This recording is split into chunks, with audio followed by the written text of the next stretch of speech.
বাংলাদেশত হিন্দুসকলৰ ওপৰত অত্যাচাৰ অব্যাহত আছে ইটোৰ পিছত ইটো হিন্দুসকলৰ ওপৰত হোৱা আক্ৰমণৰ ঘটনা পোহৰলৈ আহি আছে আৰু এই সন্দৰ্ভত ইয়াৰ পিছতে বৃহস্পতিবাৰে নিশা ফেসবুক লাইভ যোগে উদ্বিগ্নতা প্ৰকাশ কৰিছে ৰাজ্যৰ মুখ্যমন্ত্ৰী ডক্টৰ হিমন্ত বিশ্ব শৰ্মাই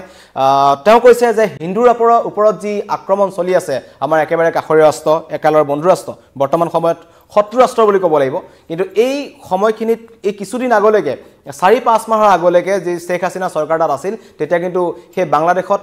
হিন্দুসকলৰ ওপৰত আক্ৰমণ পূৰ্বতে হৈছে কিন্তু ইমান বেছি হোৱা নাছিল বৰ্তমান সময়ত যেনেকুৱা হৈ আছে আৰু সেই পৰিস্থিতিক লৈ উদ্বিগ্নতা প্ৰকাশ কৰিছে ৰাজ্যৰ মুখ্যমন্ত্ৰী ডক্টৰ হিমন্ত বিশ্ব শৰ্মাই আৰু তেওঁ কৈছে যে বাংলাদেশত যেনেকুৱা ধৰণৰ আক্ৰমণ হিন্দুৰ ওপৰত হৈ আছে হেতু আমাৰ সমাজৰ বাবে অতি ভয়ংকৰ কাৰণ আমাৰ ভাই ভনীসকলৰ ওপৰত যেনেকুৱা ধৰণৰ আক্ৰমণ বাংলাদেশত চলিছে তেওঁলোকৰ ৰক্ষাৰ ব্যৱস্থা বাংলাদেশ চৰকাৰে কৰিব লাগিছিল যেটো কৰা হোৱা নাই আৰু আটাইতকৈ ডাঙৰ কথা যে বাংলাদেশক স্বাধীনৰ ক্ষেত্ৰত যিখন ভাৰতে বা যিখন দেশ ভাৰতে সহায় কৰিলে তেওঁলোকক স্বাধীনতা দিলে পাকিস্তানৰ পৰা কিন্তু সেইখন দেশৰ বা সেই সম্প্ৰদায়ৰ লোকসকলৰ যেহেতু ভাৰত বাংলাদেশৰ যেতিয়া ভাৰত পাকিস্তানৰ যেতিয়া যুদ্ধ হৈছিল 1971ত বাংলাদেশ যেতিয়া স্বাধীন হৈছিল সেই সময়ত ভাৰতৰ পৰা যিসকল সেনা জোৱানে যুদ্ধত অংশগ্ৰহণ কৰিছিল তাৰ 90% কিন্তু হিন্দু জোৱান আছিল গতিকে তেওঁ ক'ব বিচাৰিছে যে যিখন দেশৰ সেনাই যুঁজি তেওঁলোকক স্বাধীনতা দিলে আৰু সেই সংখ্যালঘু বা সেই ধৰ্মৰ বিৰুদ্ধে কিন্তু এক প্ৰকাৰ তেওঁলোকে জেহাদ ঘোষণা কৰিছে তেওঁলোকক হত্যা কৰিছে তেওঁলোকক নিৰ্মমভাৱে অত্যাচাৰ চলোৱা হৈছে তেওঁলোকক ঘৰ বাৰী জ্বলাই দিয়া হৈছে তেওঁলোকক তাৰ পৰা পঠিয়াই দিয়া হৈছে স্থানচ্যুত কৰা হৈছে তেওঁলোকৰ সকলো সামগ্ৰী কাঢ়ি লোৱা হৈছে গতিকে বাংলাদেশত এক ভয়ংকৰ পৰিস্থিতি মুখ্যমন্ত্ৰীৰ উদ্বিগ্নতা প্ৰকাশ মুখ্যমন্ত্ৰীয়ে কি কৈছে আমি আপোনালোকক অকমান শুনাব বিচাৰিছো বাংলাদেশত বাস কৰা হিন্দু সমাজে সন্মুখীন হোৱা অবৰ্ণনীয় অত্যাচাৰ আৰু তেওঁলোকৰ ওপৰত চলাই অহা শোষণ আৰু অত্যাচাৰে আমাৰ মনটো ব্যথিত কৰি ৰাখিছে কি ধৰণে এখন ইছলামিক ৰাষ্ট্ৰত সংখ্যালঘিষ্ঠ হিন্দু সমাজৰ ওপৰত নিৰ্মম অত্যাচাৰ চলোৱা হৈছে হি আমাৰ বাবে চিন্তাৰ বিষয় যিখন ৰাষ্ট্ৰক স্বাধীনতা পোৱাৰ ক্ষেত্ৰত ভাৰতবৰ্ষই আটাইতকৈ বেছি সহায় কৰিছিল যিখন ৰাষ্ট্ৰক স্বাধীনতা দিবলৈ সামৰিক বাহিনীৰ জোৱানসকলে তাৰ মাজত 90% হিন্দু আছিল যিসকলে চৰম ত্যাগৰ সন্মুখীন হৈছিল আৰু যিখন ৰাষ্ট্ৰক স্বাধীন কৰিবলৈ আমাৰ অসম আৰক্ষীক আৰু ভাৰতবৰ্ষৰ ৰাইজে পূৰ্ণ সহযোগিতা কৰিছিল সেইখন ৰাষ্ট্ৰই আজি আমাৰ সমাজখনক চলোৱা অত্যাচাৰে আমাৰ মন স্বাভাৱিকতে ক্ষোভিত কৰিছে মই আশা কৰোঁ প্ৰধানমন্ত্ৰী নৰেন্দ্ৰ মোদী ডাঙৰীয়াৰ সুদক্ষ নেতৃত্বত আমি বাংলাদেশৰ হিন্দু সমাজক সুৰক্ষিত কৰিব পাৰিম তেওঁলোকৰ সুৰক্ষাৰ বাবে নেদেখা জনৰ ওচৰত আকৌ এবাৰ প্ৰাৰ্থনা কৰিলো আকৌ লগ পাম জয় হিন্দ বন্দে মাতৰম হয় মুখ্যমন্ত্ৰীয়ে ক'লে যে প্ৰধানমন্ত্ৰীৰ নেতৃত্বত আমি বাংলাদেশৰ হিন্দুসকলক যাতে সুৰক্ষা প্ৰদান কৰিব পাৰোঁ সেই কথা তেওঁ উল্লেখ কৰিলে কিন্তু যদি ক'ব যাওঁ হয় সেইখনেই বাংলাদেশ যিখন বাংলাদেশক 1971ত সেই পাকিস্তানৰ সেনাৰ যি এটা ভয়ংকৰ ৰূপ যেনেকুৱা ধৰণৰ এই বঙালী সম্প্ৰদায়ৰ লোকসকলৰ ওপৰত পূব পাকিস্তান যিখন আছিল যি 71ৰ আগলৈকে বাংলাদেশ হোৱা নাছিল এই কিন্তু পূব পাকিস্তানৰ ওপৰত 9 মাহ ধৰি এক যি ভয়ংকৰ শোষণ চলিল পাকিস্তান সেনাৰ ফালৰ পৰা তেতিয়া যদি ভাৰতীয় সেনাই বা ভাৰতে তেওঁলোকক সহায় নকৰিলেহেঁতেন তেন্তে কিন্তু পৰিস্থিতি কিছু অধিক ভয়ংকৰ হ'লতেন তাৰ তেতিয়াও এটা অত্যন্ত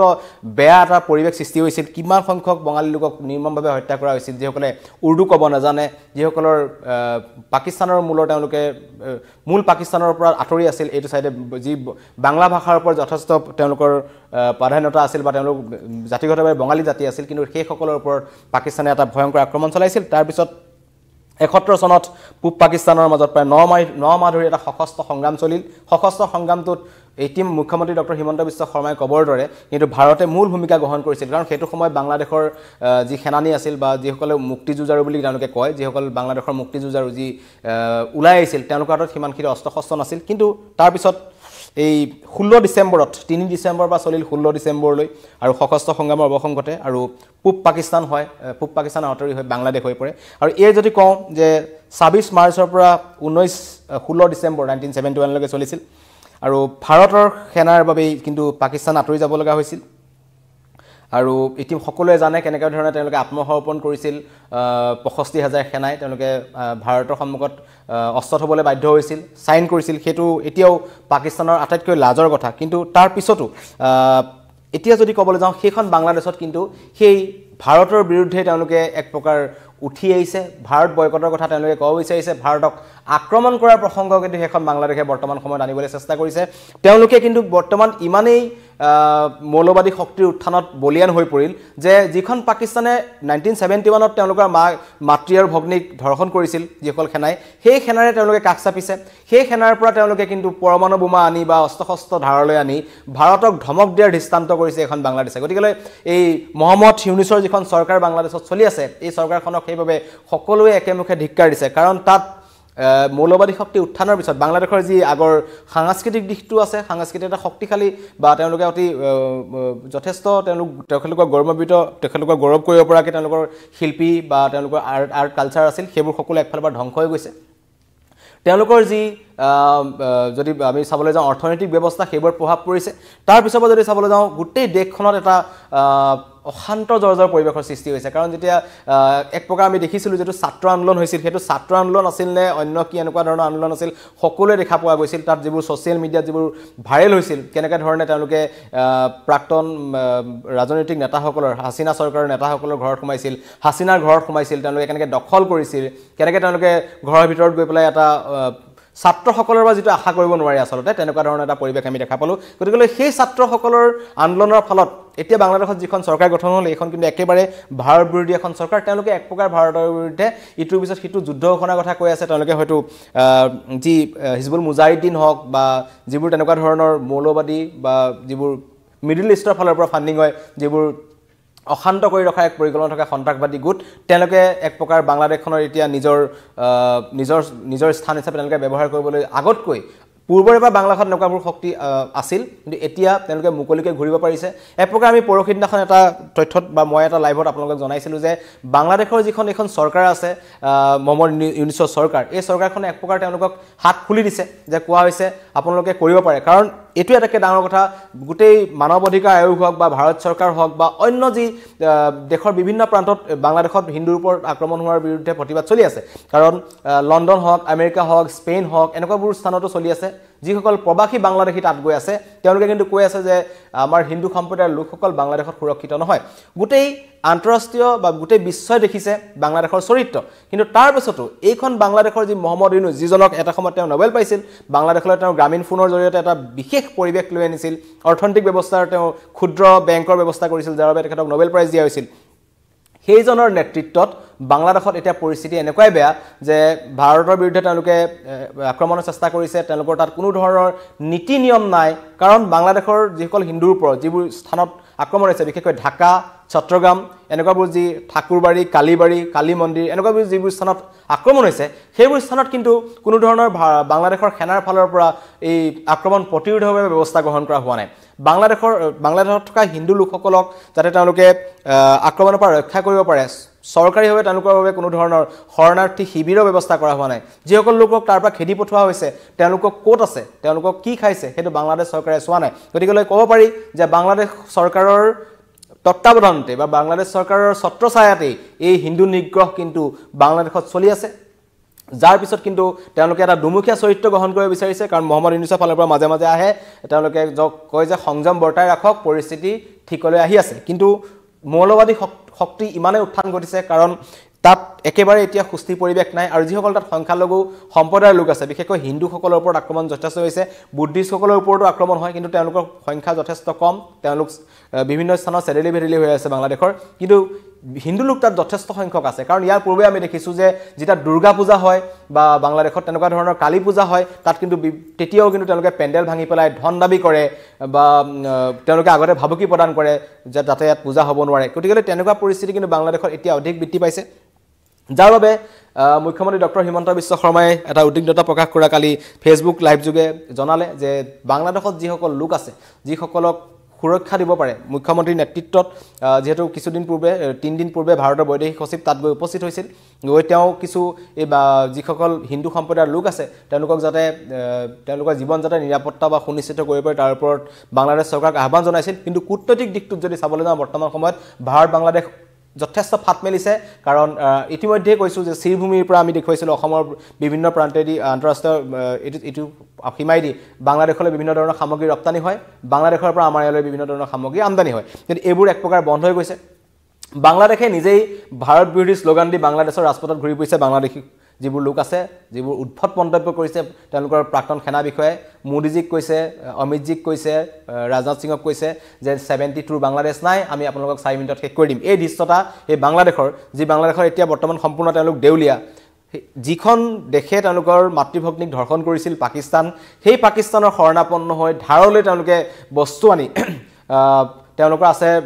বাংলাদেশ হৈছে 37 নম্বৰ ৰেংকৰ এটা সেনাবাহিনী আৰু ভাৰত হৈছে বিশ্বৰ চতুৰ্থ শক্তিশালী সেনাবাহিনী গতিকে তেওঁলোকে 37 নম্বৰৰ পৰা আহি ডাইৰেক্ট 4 নম্বৰৰ সেনাবাহিনীটো ভাবুকি প্ৰদান কৰিছে তাকো পাৰমাণৱিক অস্ত্ৰ আৰু পাৰমাণৱিক অস্ত্ৰ তেওঁলোকৰ হাততে নাই যিটো পাকিস্তানৰ ওচৰত আছে হয়তো চাইনাৰ ওচৰত আছে তেওঁলোকে হয়তো মৌলবাদী শক্তি বা এই চীনা বিৰোধী যি ভাৰত বিৰোধী যি চীনৰ স্থিতি আছে সেইটো আমি সকলোৱে জানো বা হয়তো পাকিস্তানৰ পৰা তেওঁলোকে সাপোৰ্ট পাইছে যাৰ বাবে তেওঁলোকে এই দৃশ্যটা কৰিবলৈ সাহ কৰিছে কিন্তু সেই কথাই পুনৰবাৰ বুজাইছে যেহেতু একেবাৰে কাষতে যেনেকৈ যদি ঘৰৰ কাষত শত্ৰু থাকে তেন্তে কিন্তু কোনো লোক সুস্থিৰ বা সুনিশ্চিত বা তেওঁলোকে নিজকে আমি সুৰক্ষিত বুলি ক'ব নোৱাৰি ঠিক তেনেদৰে ভাৰতৰ এতিয়া অৱস্থা হৈছে কাৰণ ভাৰতৰ চৌদিশে থকা বিশেষকৈ চীন আছিল পূৰ্বে বাংলাদেশক আমি বন্ধু ৰাষ্ট্ৰ হিচাপে গণ্য কৰিছিলোঁ কিন্তু বৰ্তমান বন্ধু নহয় সেইখন এখন শত্ৰু হ'ল গতিকে পাকিস্তান পূৰ্বৰে পৰা আছে গতিকে তিনিখন শক্তিশালী ৰাষ্ট্ৰ আৰু ইয়াৰ বিপৰীতে আমি মাজে মাজে নেপালৰো ক্ষেত্ৰতো দেখিছোঁ যে নেপালৰ ভাৰত বিৰোধী স্থিতি গ্ৰহণ কৰিছে যিমানে চীনৰ তেওঁলোকে কাষ চাপিছে তেওঁলোকে বাণিজ্যিক ভাৱে তেওঁলোকে কেইবাখনো চুক্তি কৰিছে ৰিসেন্টলি চীনৰ লগত গতিকে ক্ষমা কৰিব এই ঘটনাই কিন্তু পুনৰবাৰ এই ভাৰতৰ বিৰুদ্ধে চীন পাকিস্তানে মিলি যেনেকুৱা ধৰণৰ এটা ষড়যন্ত্ৰ ৰচি আছে তাত কিন্তু এই ৰিসেন্টলি বাংলাদেশেও ভৰি দিছে হয়তো বাংলাদেশে ভাৰতক দৃশ্যতা দেখুৱাইছে যে আক্ৰমণ কৰিব পৰা গতিকে মুখ্যমন্ত্ৰী ডক্টৰ হিমন্ত বিশ্ব শৰ্মাই কালি এইটো কথাই ক'লে যিখন বাংলাদেশক স্বাধীন কৰাৰ ক্ষেত্ৰত যিখন দেশৰ 90% হিন্দু সেনাই যুঁজ দিছিল যথেষ্ট তেওঁলোকে সংগ্ৰাম কৰিছিল তেওঁলোকে ত্যাগ কৰিছে বহুজনৰ মৃত্যু হৈছে এই যুঁজত কিন্তু তাৰ পিছতো এখন নতুন বাংলাদেশ যি পূব পাকিস্তান যিখন নতুন এখন দেশ তেওঁলোকে 71ত উপহাৰ দিছিল 16 ডিচেম্বৰৰ দিনাখন কিন্তু সেই কথা হয়তো বাংলাদেশৰ এই সকল লোকে বৰ্তমান পাহৰি পেলাইছে বা বাংলাদেশৰ এইটো প্ৰজন্মই পাহৰি পেলাইছে কাৰণ ইয়াৰ পূৰ্বে যিসকল মুক্তিযুঁজাৰু বুলি কোৱা হৈছিল যথেষ্ট সন্মান আছিল বাংলাদেশত কিন্তু এতিয়া বাংলাদেশত মুক্তিযুঁজাৰুৰ কোনো সন্মান নাই তেওঁলোকৰ শহীদ বেদী ভাঙি পেলোৱা হৈছে মুজিবুৰ ৰহমানৰ সকলো বস্তু তাৰ পৰা নাইকিয়া কৰি পেলোৱা হ'ল শেখ হাছিনা বৰ্তমান এই ভাৰতৰ শৰণাপন্ন হৈ আছে গতিকে পূৰ্বৰ বাংলাদেশ নাই বৰ্তমান বাংলাদেশ ভাৰতৰ শত্ৰু ৰাষ্ট্ৰ আক্ৰমণ কৰোকে আছে যদিহে আক্ৰমণ হয় তেন্তে কি হ'ব ইতিমধ্যে আমি এটা নিউজ আনিছিলোঁ যে কাৰ কিমান শক্তি তাত প্ৰতিমান হয় যে বাংলাদেশ ভাৰততকৈ বহুত পিছপৰি আছে কোনো তুলনাই নহয় কিন্তু তাৰ পাছতো বাংলাদেশৰ সম্বিত ঘূৰি অহা নাই একাংশৰ আৰু তেওঁলোকে নিজৰ যি স্থিতি ভাৰতৰ বিৰুদ্ধে ৰাখিব লাগিছিল সেইটো তেওঁলোকে ৰখা নাই আৰু যাৰ ফলত বাংলাদেশৰ অৱস্থা অধিক বেয়ালৈ গৈ আছে কিন্তু চিন্তাৰ কাৰণ হৈছে বাংলাদেশত যথেষ্ট সংখ্যক হিন্দু লোক বৰ্তমানো আছে কিন্তু তেওঁলোকৰ ওপৰত আক্ৰমণ হৈছে যিটো আন্তঃৰাষ্ট্ৰীয় মানৱ অধিকাৰ আয়োগৰ ফালৰ পৰাও কোৱা হৈছে ৰাষ্ট্ৰসংঘৰ প্ৰসংগলৈ গৈছে ৰাষ্ট্ৰসংঘৰেও এই কথাটোৰ ওপৰত নজিৰ দিছে যাতে জনাইছে যে বাংলাদেশ চৰকাৰে এই ক্ষেত্ৰত ব্যৱস্থা গ্ৰহণ কৰক ভাৰতে পূৰ্বৰে পৰা কৈ আছে আৰু সমগ্ৰ বিশ্বত থকা প্ৰবাসী বাংলাদেশী মূলৰ হিন্দুসকলে প্ৰতিবাদ কৰি আছে কিন্তু তাৰ পিছতো লাজ লগা নাই এইজন যি ইউনিট চৰকাৰৰ বা তেওঁলোকে সম্বিত ঘূৰি অহা নাই আৰু তেওঁলোকে মানৱীয়তাৰ খাতিৰত এই হিন্দুসকলক এটা যি সুনিশ্চিতি দিব লাগিছিল বা তেওঁলোকৰ নিৰাপত্তা নিশ্চিত কৰিব লাগিছিল সেইটো কিন্তু কৰিব পৰা নাই যাৰ বাবে উদ্বিগ্নতা প্ৰকাশ কৰিছে মুখ্যমন্ত্ৰী ডক্টৰ হিমন্ত বিশ্ব শৰ্মাই আৰু কৈছে মোদীৰ নেতৃত্বত সবল নেতৃত্বত বাংলাদেশত থকা হিন্দুসকলক শীঘ্ৰে সুনিশ্চিত কৰা হ'ব হয়তো কোনো ব্যৱস্থা ভাৰত চৰকাৰে গ্ৰহণ কৰিব তাৰ আশা কৰিব পাৰি ধন্যবাদ